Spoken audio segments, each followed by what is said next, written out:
You said, I can't watch this part. I don't want to see the part where the girl burns. I was there. I can't watch it. Here's a guy that's creating, honestly, some of the wildest nightmares ever committed to celluloid. That's what you do. And you actually do legitimately have a problem seeing this fantasy realized on screen. Well, since I became a dad, right? I made this, I mean, I was a dad when this movie came out. I had a 2-year-old, but I was still kind of finding my feet. I have 2 girls now. One's 8, one is not much younger than the girl in this movie. And I guess it's a testament to how well Christoph did the scenes. I've become a real pussy since I've become a dad. And I watch, I guess, too many Pixar movies and too many remix videos. I can't watch this stuff anymore. You know, if it's got a creature in it, yeah, no problem. Zombies, vampires, werewolves, no problem.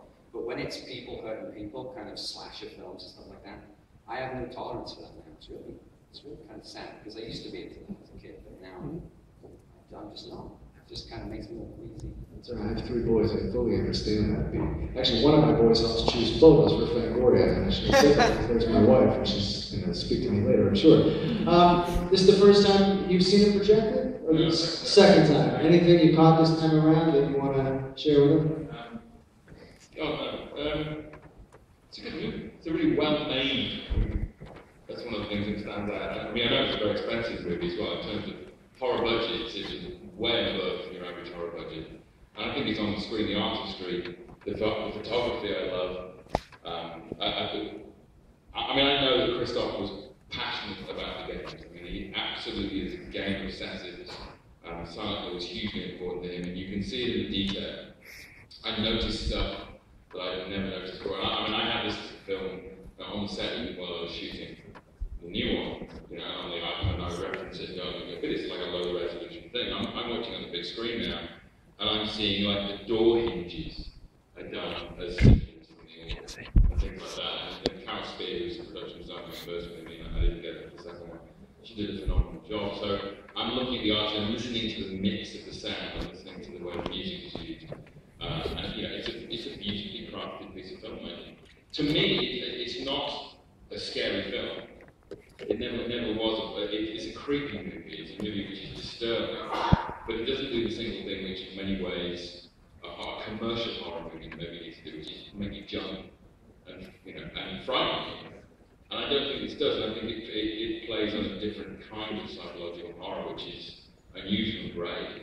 And it is it's very much in keeping with the game. The game is just strange, bizarre, and a little bit disjointed and discordant. And I think that's what makes it frightening. Almost in the tradition of Japanese horror. It doesn't really make a lot of sense, but I know Christoph gravitates towards that.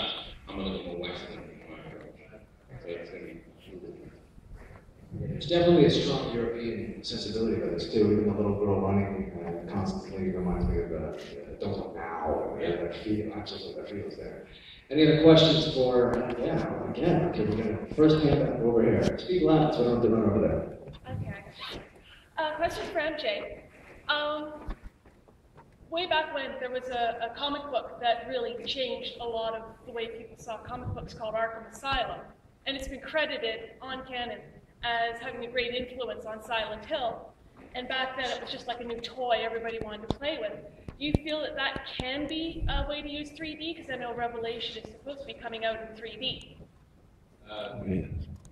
Yeah, I mean, yes, you just use it. We shot it in 3D, so it's not being a post-3D effect.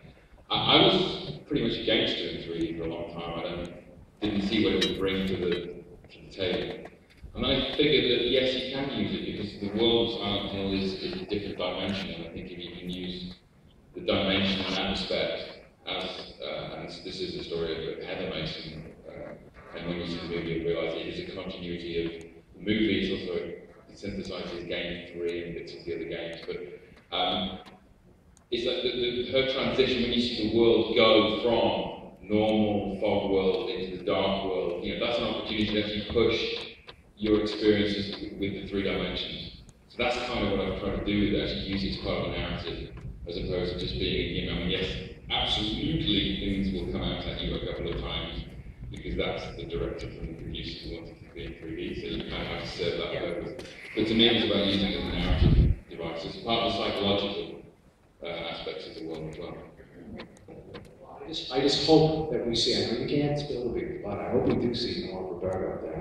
I pray to God that you lacked that, James Cameron avatar, it's all about immersing yourself. Fuck that. I hope to God that knife comes right out of the goddamn screen. Whoa, Dr. Tongue style. Any other questions here for our, yes sir, right here, right there, right that's the man, right there. In the original game, the cult was sort of satanic based. I'm just wondering if you would know what was the influence of the decision to make the cult kind of Christian based. Paul, Roberto, can you answer that? Well, you're asking the wrong way. Can we defer over here? I don't understand English. The shadows. You obviously might not read the Genesis of it. Why don't you go on up into the light show, Mike? We got time for another couple more questions. So the questions being, in the game, the cult is more leaning towards the Dark Lord, and in this one we're gearing towards more Christian-based. I can't obviously directly speak for Roger and Christoph. It is. I mean, it's just choices they made. I know it was a pain in the ass for me figuring out, because they made a choice to change them to a sort of witch burning thing, which was not so prevalent in the game. And I wanted to try and get it back onto the purity of their slightly strange pagan belief system in the game. And I use it in the movie. So I don't know why. It was definitely a choice. Christoph made some choices, and Roger Avery made some choices, which have given me a slightly tougher job joining the dots, because I wanted to make the number 2 not just a sequel to the movie, but also part of the game world as well. So trying to bring everything back together has been a bit of a pain in the ass. I can't speak, and I won't speak for Christoph's choices. It made sense in this film.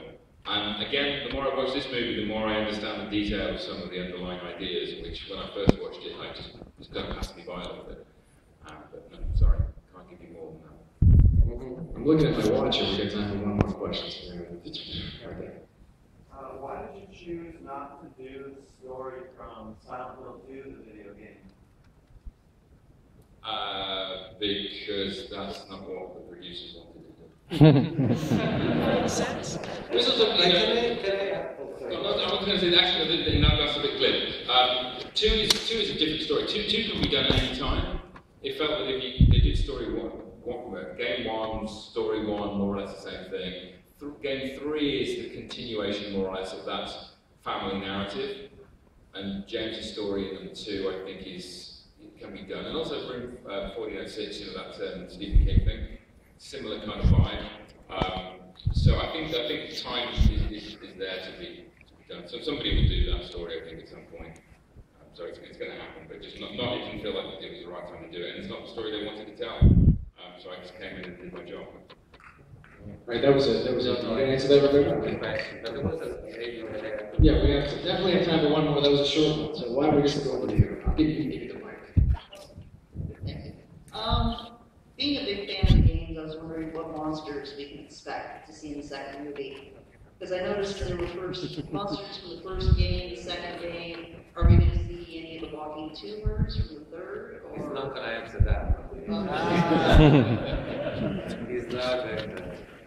Roberto's in the movie. And on that note, well, I've got to tell you, the guy's fucking brilliant at what he does. Really, really, really. And I looked around for somebody else to do it, and I came back to him. He's the best.